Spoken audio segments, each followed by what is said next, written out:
Tara na, kumapit kayong maigi. Tayo'y lilipad na. Let's go! Liwanag! Napakalakas mo! Ramdam na ramdam ko!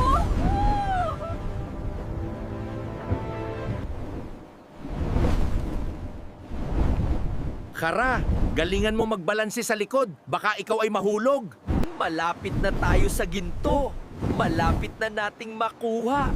Natatanong ko na ang malaking bato. Ayun! Baba na tayo!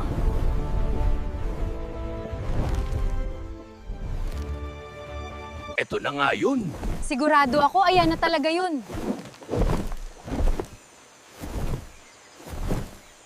Liwanag, ito na nga! Lea, Kaberto, baba muna kayo. Naamoy ko na ang hari at meron siyang ibang kasama. Maaring ito ang aking anak o ang aming nawawalang lolo.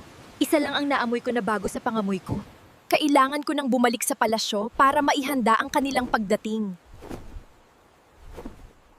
Makinig kayo! Padating ang mahal na hari, maaaring kasama ang prinsipe o di kaya ang ating lolong matagal nang nawawala. Nandito na tayo. Ama, panigurado kong bumalik na ang iyong lakas dahil dito, sa lugar natin, walang bata o matanda. Oo anak, nanumbalik na ang aking lakas. Mabuhay ang hari! Makinig kayo. Nahanap na natin ang aking amang 100 taon nang nawawala. Meron pang isang magandang balita. Natagpuan ko na din ang aking anak!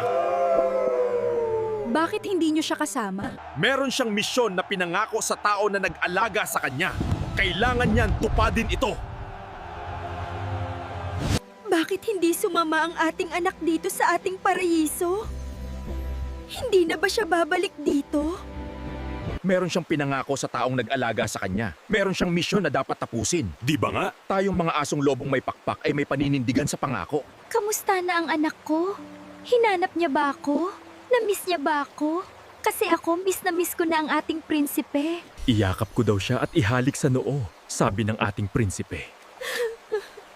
Big boy na talaga ang baby ko. Babalik ang prinsipe sa tamang panahon, pero magugulat ka. Napakalaki niya. Hindi siya ordinaryong asong lobo. Tapos na ang inyong pagbabantay. Maaari na kayong umalis. Ito sa'yo.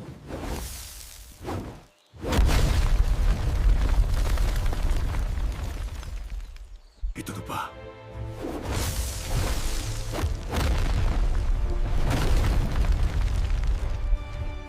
Kaberto, Lea, halina kayo dito. Totoo nga. Ginto kaya ang nasa loob niyan?